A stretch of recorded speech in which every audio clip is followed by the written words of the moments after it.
자, 이 시간 우리들에게 주시는 하나님의 말씀은 구약성경 이사야서 40장 9절에서 11절까지의 말씀입니다. 이 계시의 말씀을 제가 봉독할 때 우리 모두 하나님의 음성을 함께 들으시기를 바랍니다. 아름다운 소식을 시온에 전하는 자여, 너는 높은 산에 오르라. 아름다운 소식을 예루살렘에 전하는 자여, 너는 힘써 소리를 높이라. 두려워하지 말고 소리를 높여 유다의 성읍들에게 이르기를 너희 하나님을 보라 하라.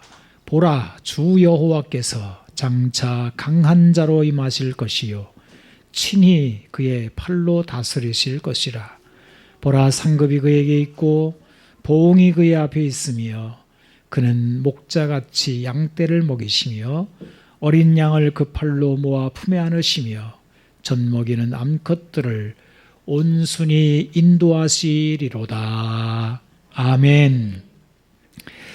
지난주 화요일 우리 부산 광북동에 있는 프라미스랜드에서 북콘서트가 있었습니다.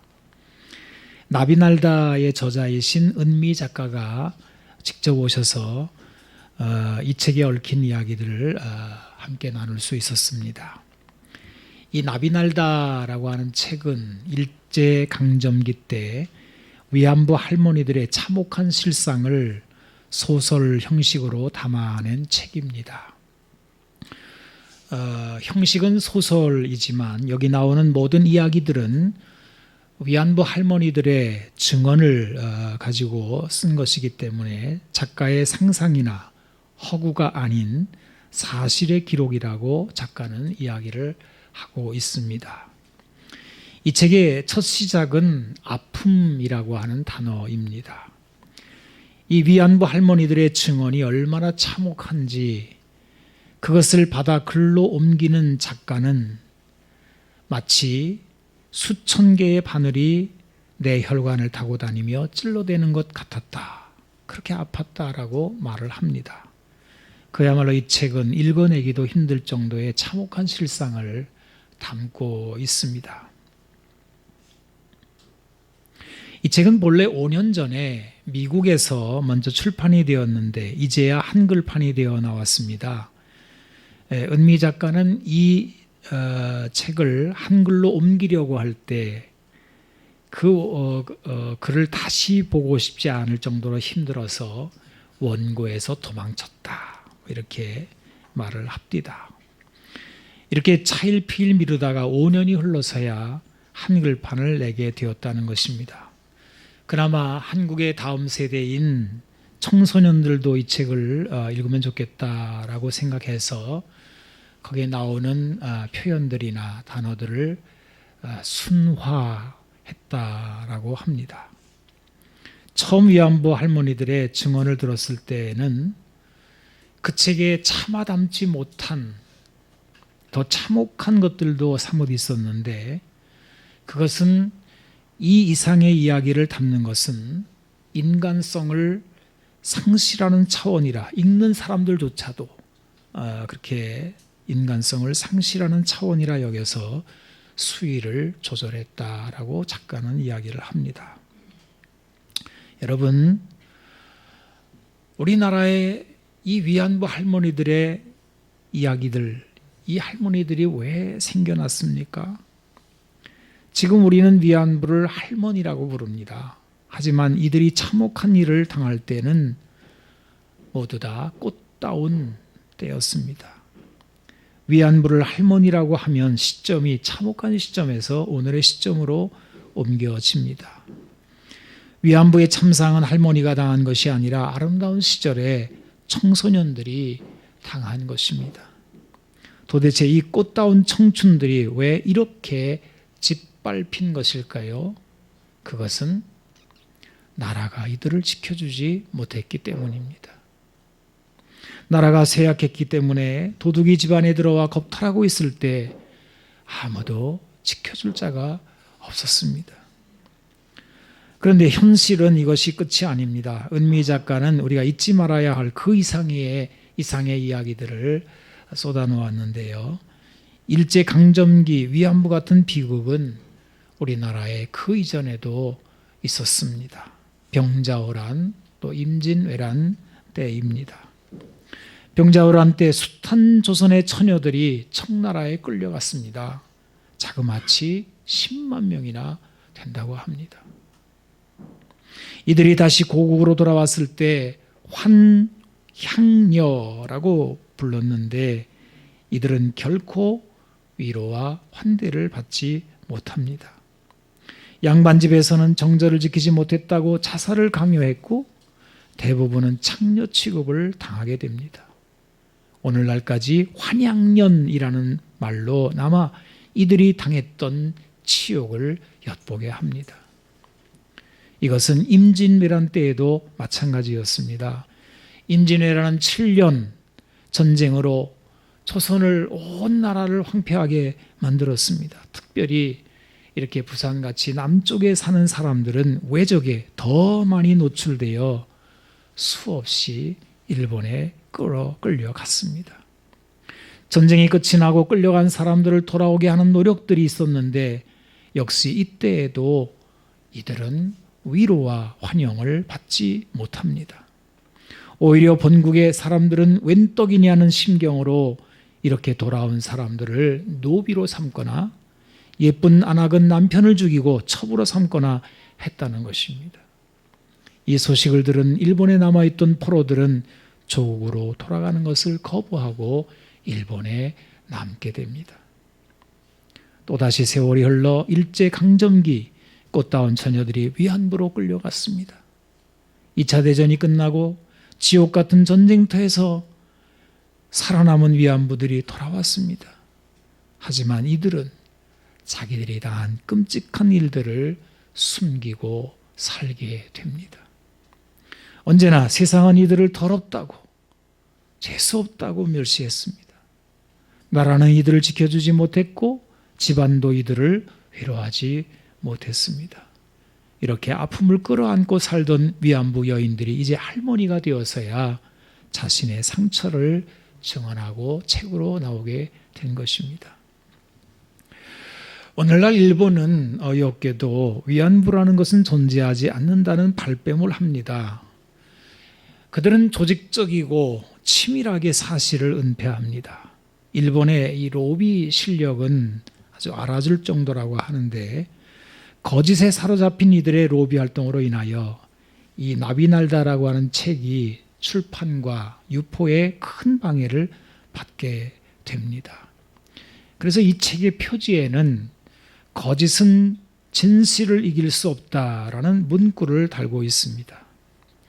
우리 사는 세상은 참혹한 일들도 벌어지지만 이보다 더 무서운 것은 바로 거짓이 진실을 덮는 것입니다.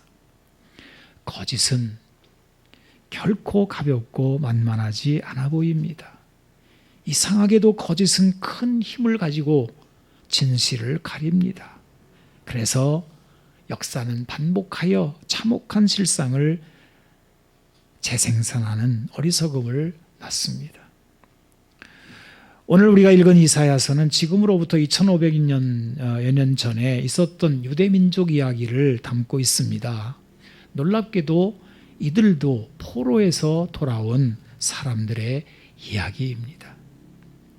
유대민족은 바벨론의 침략으로 주전 586년에 나라를 잃고 멸망합니다. 이들 역시 이 참혹한 전쟁에서 숱하게 죽거나 또 노예로 끌려가는 일이 일어났습니다. 그런데 이들에게는 세상의 다른 나라들과는 다른 측면이 있었는데 그것은 하나님의 약속입니다. 하나님이 이들에게 약속한 것이 있었습니다. 그것은 때가 되면 포로에서 돌아오게 되리라는 것입니다. 그래서 이들은 고국으로 돌아오게 됩니다. 이때 이들도 우리와 같이 멸시와 천대를 당했을까요? 유다는 돌아올 때 아예 나라가 없습니다. 멸망한 상태 그대로였습니다. 예루살렘은 황폐한 돌무더기 상태이고 성벽은 다 무너져 있었습니다. 이들은 고향으로 돌아와도 반겨줄 사람 없고 안전을 지켜줄 그 무엇도 없었습니다. 오히려 그 땅에는 낯선 자들이 주변을 차지하고 있어 적잖은 위협으로 자리 잡고 자신들의 재산들도 되찾을 길이 없는 상태였습니다. 과연 이들은 이렇듯 열악한 환경에서 어떻게 삶을 이어나가고 소망을 가질 수 있었을까요? 오늘 본문의 말씀에는 이 역사를 가를 아주 놀랍고도 중요한 문구가 등장합니다. 그것은 바로 아름다운 소식이라는 말씀입니다. 포로에서 돌아온 사람들이 환양년이라는 멸시와 천대를 받거나 자신들이 더럽혀진 과거를 숨기고 살거나 또다시 노예로 팔리거나 유린되지 않고 오히려 분에 겨운 위로와 환대를 받는 것이 바로 오늘 본문에 나오는 아름다운 소식이라는 단어에 담겨져 있습니다. 여러분, 어떻게 이런 일이 일어날 수가 있는 것일까요? 오늘 우리가 이사야 40장의 말씀을 읽었는데 이 40장의 첫 시작 1절과 2절을 보면 이렇게 시작이 됩니다. 너희 하나님이 이르시되 너희는 위로하라. 내 백성을 위로하라. 너희는 예루살렘에 마음에 닿도록 말하며 그것에게 외치라. 그 노역의 때가 끝났고 그 죄악의 사함을 받았느니라. 그의 모든 죄로 말미암아 여호와의 손에서 벌을 배나 받았느니라 할지니라 하시니라. 여기 위로라는 단어가 등장합니다. 고생 많았지, 이제 됐어, 고생 끝이야, 이런 위로입니다. 그리고 이 위로는 그저 입에 발린 말이 아니었습니다. 마음에 닿도록, 모두가 듣도록 크게 외치는 위로의 말입니다. 그리고 내용도 명확합니다. 그 노역의 때가 끝났고 그 죄악의 사함을 받았느니라. 이런 위로의 말씀이 한 번 말하는 것으로 그치지 않고 9절에 반복됩니다. 여기에는 아름다운 소식이라는 말이 2번 반복되어 나옵니다. 그리고 이 아름다운 소식이 얼마나 놀랍고 귀한지 목이 터져라 불러 외치라는 것입니다. 그러면 도대체 이 돌아온 포로들에게 들려주는 이 위로와 아름다운 소식의 내용은 무엇일까요? 그것은 하나님이 친히 오셔서 다스리신다 하는 것입니다. 이것이 핵심적인 내용입니다. 여러분, 오늘 읽은 본문의 10절과 11절을 다시 보십시오. 보라, 주 여호와께서 장차 강한 자로 임하실 것이요 친히 그의 팔로 다스리실 것이라. 보라, 상급이 그에게 있고 보응이 그의 앞에 있으며 그는 목자같이 양떼를 먹이시며 어린 양을 그 팔로 모아 품에 안으시며 젖 먹이는 암컷들을 온순히 인도하시리로다. 과거의 유다의 왕들이 지켜주지 못했고 예루살렘 성벽이 보호해주지 못했으며 자신들의 힘으로 누리지 못했던 평화와 위로와 소망이 여기에 있습니다. 바로 하나님이 다스리신다는 것입니다. 이것이 아름다운 소식입니다. 이 아름다운 소식의 내용은 이제 이사야서 52장에 가서 다시 한번 반복되어 나오는데요. 이사야 52장 7절을 제가 읽어보겠습니다. 좋은 소식을 전하며 평화를 공포하며 복된 좋은 소식을 가져오며 구원을 공포하며 시온을 향하여 이르기를 내 하나님이 통치하신다 하는 자의 산을 넘는 발이 어찌 그리 아름다운가. 여기에는 아름다운 소식이라는 말이 복된 좋은 소식이라는 말로 나옵니다. 역시 2번 반복되었습니다. 여기에서 오늘날 우리들이 즐겨 사용하는, 우리 기독교인들이 아주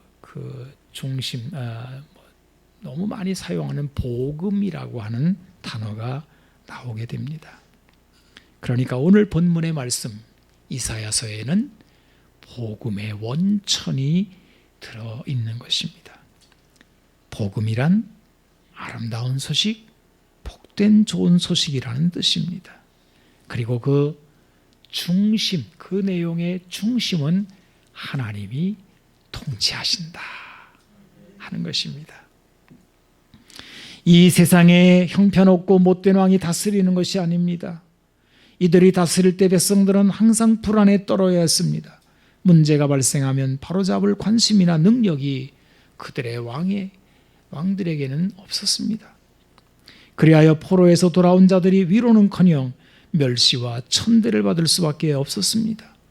하지만 이제 하나님은 친히 세상에 오셔서 그의 백성들을 다스리신다고 선포하십니다. 이것이 바로 아름다운 소식, 좋은 소식입니다. 이제 이사야서 61장으로 가보게 되면 이 아름다운 소식을 약속하신 하나님께서 그것을 이루어 나가시는 말씀을 우리는 만나게 됩니다. 여기에도 역시 아름다운 소식이라는 말씀이 담겨 있는데요. 그래서 이것은 지금 우리가 살펴보고 있는 말씀의 연속선상에 있다라는 것을 알게 됩니다. 제가 1절로 3절, 이사야 61장 1절로 3절을 읽어보겠습니다. 주 여호와의 영이 내게 임하셨으니 내리셨으니 이는 여호와께서 내게 기름을 부으사 가난한 자에게 아름다운 소식을 전하게 하려 하심이라. 나를 보내사 마음이 상한 자를 고치며 포로된 자에게 자유를, 갇힌 자에게 노임을 선포하며 여호와의 은혜의 해와 우리 하나님의 보복의 날을 선포하여 모든 슬픈 자를 위로하되 무릇 시온에서 슬퍼하는 자에게 화관을 주어 그 죄를 대신하며 기쁨의 기름으로 그 슬픔을 대신하며 찬송의 옷으로 그 근심을 대신하시고 그들이 의의 나무 곧 여호와께서 심으신 그 영광을 나타낼 자라 일컬음을 받게 하려 하심이라. 여러분, 이것은 구약 성경에 하나님이 선지자를 통하여 보내신 약속의 말씀입니다. 일테면 하나의 약속 어음 같은 것입니다. 우리 사업하는 사람들은 종종 어음을 발행하기도 하고 또 어음을 이런 대가로 받기도 합니다. 그리고 어느 날 이 어음은 현찰이 되지요. 아마도 사업하는 사람에게 약속 어음과 현찰은 그 느낌이 사뭇 다르게 다가올 것입니다. 그저 종이에 이렇게 쓴 글을 들고 있는데 어느 날 갑자기 이게 현찰이 돼요. 통장에 돈이 혹은 돈다발이 손에 들려칩니다. 그때 느끼는 그 감정은 어음 갖고 있을 때와 얼마나 다르겠습니까? 그렇다면 이사야의 약속의 말씀이 실제가 되어 나타난 때는 언제일까요? 그게 바로 누가복음 4장입니다. 16절에서 21절의 기록을 보겠습니다.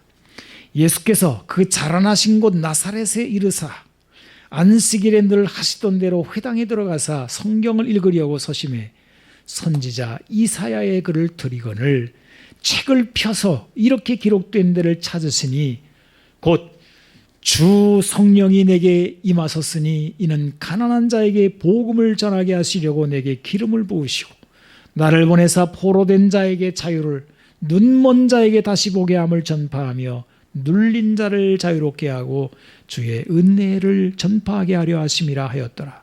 책을 덮어 그 맡은 자에게 주시고 앉으시니 회당에 있는 자들이 다 주목하여 보더라. 이에 예수께서 그들에게 말씀하시되 이 글이 오늘 너희 귀에 응하였느니라. 이 글이 오늘 너희 귀에 응하였느니라. 약속 어음이 현찰이 되는 순간입니다. 이사야 선지자가 예언했던 너의 하나님이 다스리신다, 하나님이 친히 통치하신다는 말씀이 예수님, 나사렛 예수님으로 이루어지는 장면입니다. 예수님은 성령으로 잉태하셨습니다. 예수님이 세례받으실 때 성령이 임하십니다. 주의 성령이 내게 임하셨다는 말씀입니다. 예수님은 임마누엘입니다. 하나님이 사람의 몸을 입으시고 이 땅 우리에게 오신 것입니다. 이것이 마태복음이 선포한 내용입니다. 예수님은 이 땅에 오신 우리의 왕 하나님의 아들이십니다. 이제 이분이 우리를 다스리십니다. 이것을 우리는 하나님의 나라라고 부릅니다. 하나님의 나라는 하나님이 친히 통치하시는 나라입니다. 여러분, 하나님의 나라 특징이 무엇일까요? 그것은 이것입니다. 능히 우리를 위로하시고 구원하실 수 있다는 것입니다. 이 하나님의 나라가 예수님과 함께 임하셨을 때 예수님은 병든 자를 고치십니다. 죄인을 용납하십니다. 즐거워하는 잔치 인생으로 만드십니다. 이게 복음서를 가득 채우고 있는 이야기들이 아닙니까? 그리고 그 복음서는 마태복음, 마가복음, 누가복음, 요한복음. 우리는 우리에게 오신 하나님의 이야기를 복음서라고 부릅니다. 바로 이사야 선지자가 선포한 아름다운 소식, 복된 기쁜 소식이라는 뜻이 복음서에 담겨 있습니다. 포로에서 돌아온 의지할 데 없고 위로받을 데 없는 자들, 늙리고 가난하고 병든 자들이 환대받고 위로받고 상받는 이야기가 바로 복음입니다. 여러분은 이것이 복음이고 하나님의 나라라는 것을 알고 있습니까? 이것이 기독교라는 것을 믿고 있습니까? 여러분이 생각하는 예수 복음은 과연 무엇입니까? 제가 이 시간에 이렇게 묻는 이유가 있습니다. 왜냐하면 너무나 많은 사람들이 복음을 편협하게 이해하거나 또 아예 복음이 뭔지를 모르고 살고 있기 때문입니다. 제가 귀한 책 한 권 또 소개하겠습니다. 제목이 로마서와 하나님의 나라입니다. 이 책의 핵심은 이것입니다. 로마서가 말하는 복음이 하나님의 나라인가? 이것을 묻고 있습니다. 한국 교회는 이것을 오해하고 있다는 것입니다. 좀 성경을 공부했다는 사람이라면 이 로마서가 얼마나 중요한지를 다 알고 있습니다. 그런데 오히려 로마서 때문에 편협한 복음으로 가는 경우가 있더라는 것입니다. 이게 오해죠, 사실은. 근데 그게 무엇입니까? 바로 십자가의 속죄입니다. 로마서에서 십자가가 중요하게 부각됩니다. 그래서 복음하면 십자가의 속죄라고 여기게 됩니다. 이것은 틀린 말이 아닙니다. 하지만 십자가의 속죄는 복음의 한 부분일 뿐입니다. 그래서 이제 이 책의 저자가 신학자인데 사실 사도 바울이 십자가라고 할 때에는 십자가의 속죄라고 할 때에는 예수님이 십자가에서 죽으신 그것만 얘기하는 게 아니라 그분의 오심으로부터 생애, 가르치심, 병 고치시는 이야기, 그 다음에 부활, 전부 다시 오시는 것까지 다 담고 있는 것을 십자가라는 말에 그냥 같이 쓴 거다. 근데 우리 한국 사람들은 십자가 속죄 그러니까 이걸 오해한단 말이에요. 이 십자가라고 하는 걸 십자가 나를 위해 피 흘려 죽으셨다 그렇게만 이해하지 말라는 거예요. 부활도 있잖아요. 예수님의 생애 전체가 담겨 있는 말이에요. 예수님 병 고치신 거, 가난한 자를 만나 주신 거, 죄인의 집을 방문하여 잔치하신 거, 배고픈 자에게 빵을 주신 거, 거친 물결에 휩쓸려 기진한 자들에게 오셔서 그들의 배에 평안을 주신 거, 등등 수 없는 이야기들이 다 복음입니다. 요한복음에는 복음서에 기록된 것뿐 아니라 다른 표적도 많이 행하셨다라는 말씀이 나오는데요. 다만 복음서에 이런 기록이 이렇게 제한되어 있는 것은 그 목적이 예수님이 하나님의 아들이심을 믿고 그 이름을 힘입어 생명을 얻게 하려는 것이라고 밝힙니다. 이를테면 우리 손에 들려진 이 복음서는 한정되어 있지만 예수님이 하신 일들 중에 다 담을 수 없어서 그 중에 추려서 담았지만 우리에게 믿음을 주기에는 충분하다. 이렇게 밝히고 있는 거예요.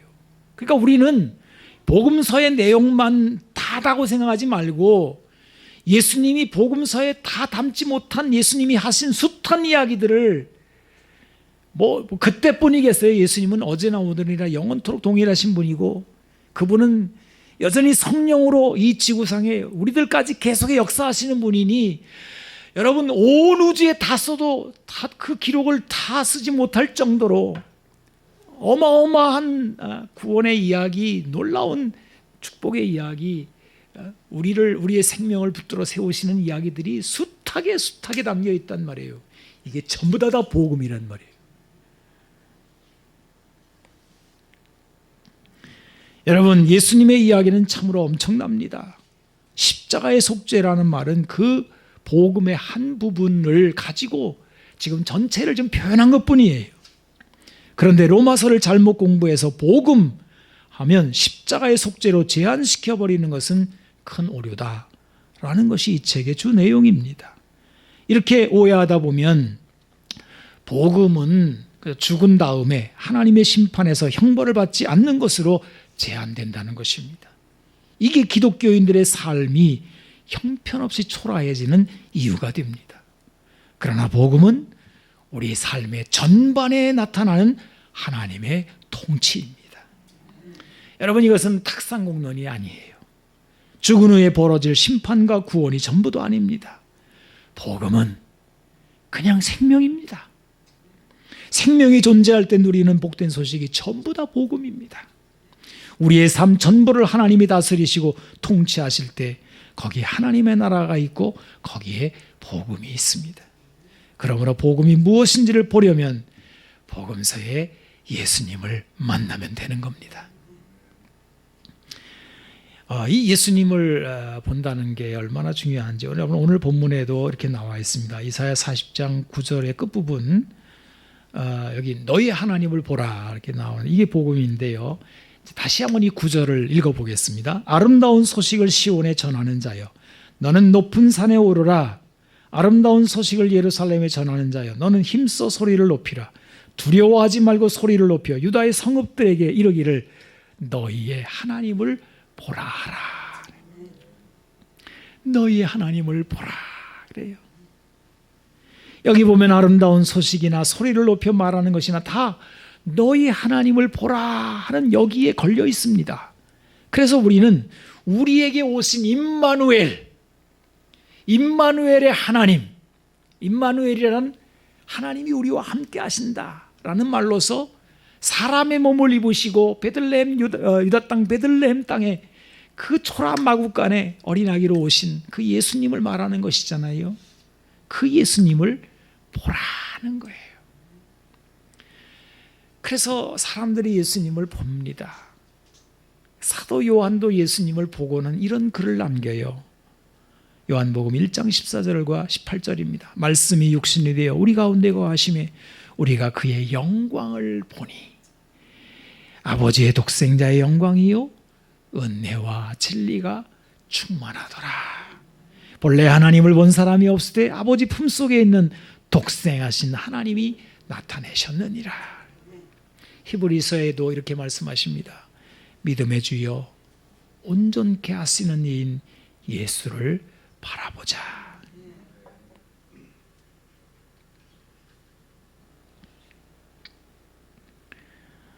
여러분 우리가 본다 그러니까 그냥 아무 생각 없이 쳐다보라 뭐 그런 얘기는 아닙니다. 이 성경에 이 쓰는 단어들이 너희 하나님을 보라 혹은 예수님을 바라보라 이렇게 할 때는 그냥 멀끔히 쳐다본다 뭐 이런 얘기는 아니고요. 이것은 그분과 동행한다.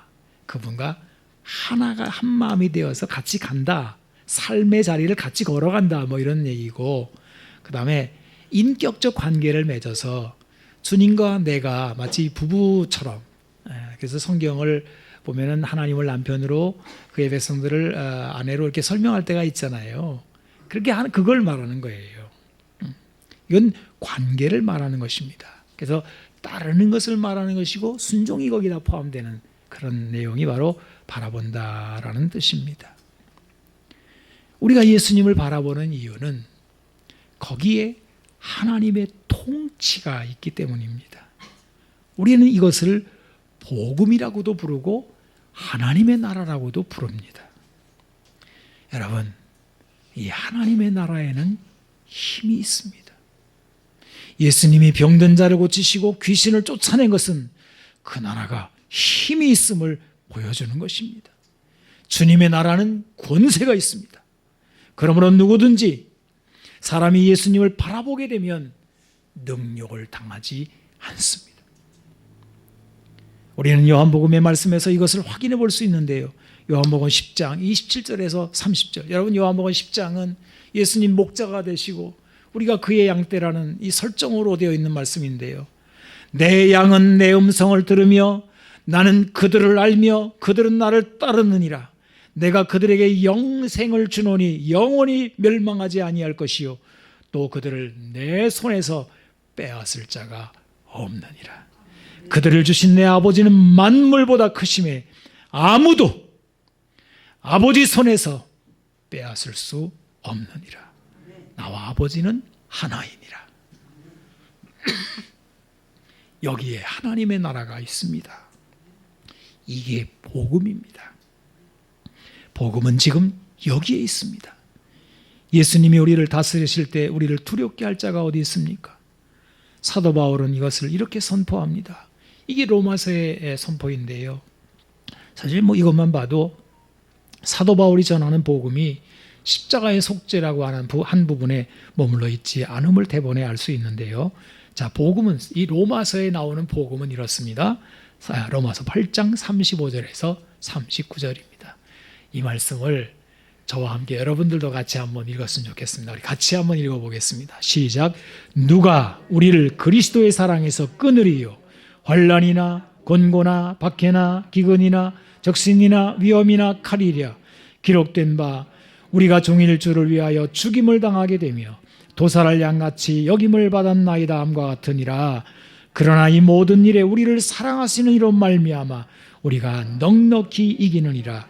내가 확신하노니 사망이나 생명이나 천사들이나 권세자들이나 현재일이나 장래일이나 능력이나 높음이나 깊음이나 다른 어떤 피조물이라도 우리를 우리 주 그리스도 예수 안에 있는 하나님의 사랑에서 끊을 수 없으리라.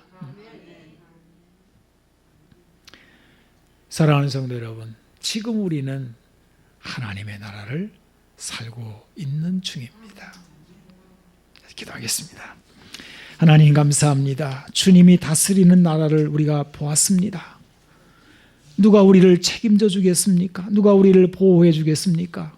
한 국가도 그 백성을 보호하지 못하여 처절한 몸부림을 치고 있는 이 세상 가운데 주님이 이 땅에 친히 오셔서 내 백성, 내 사랑하는 자들, 너희들이 허물 많고 죄 많지만 이제 고통은 끝났다. 내가 너희를 끌어안고 사랑한다. 아무도 너희를 내 손에서 빼앗을 자가 없다. 말씀하시며 우리의 안전을 지켜주시고 우리의 모든 고통을 끝내게 하시며 구원해 주시는 그 놀라우신 하나님의 나라, 그 복음이 우리에게 주어진 것을 인하여 감사합니다.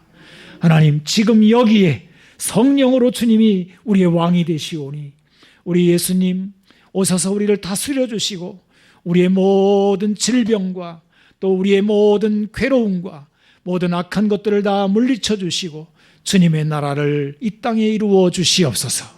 하나님, 우리 살렘교회 지금 이 말씀을 듣고 있는 이곳에 모인 주의 백성들을 먼저 축복합니다.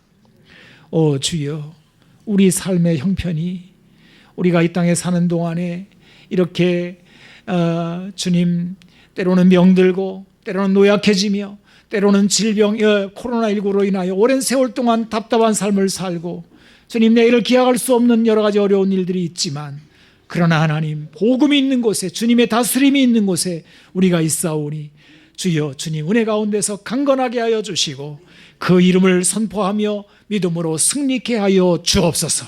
예수 이름의 권세가 지금 여기에 나타나게 하여 주옵소서. 그리고 이 말씀을 영상으로 듣는 사람들에게까지 하나님의 나라가 확장되고 주님, 우리 대한민국이 하나님의 나라가 되어 하나님의 보호하심 속에 주님, 애국가에 나오는 가사처럼 하나님이 보호하사 우리 나라 만세, 그와 같은 축복받은 나라가 되게 하여 주옵소서. 우리 구주 예수님의 이름으로 기도하옵나이다. 아멘. 아멘.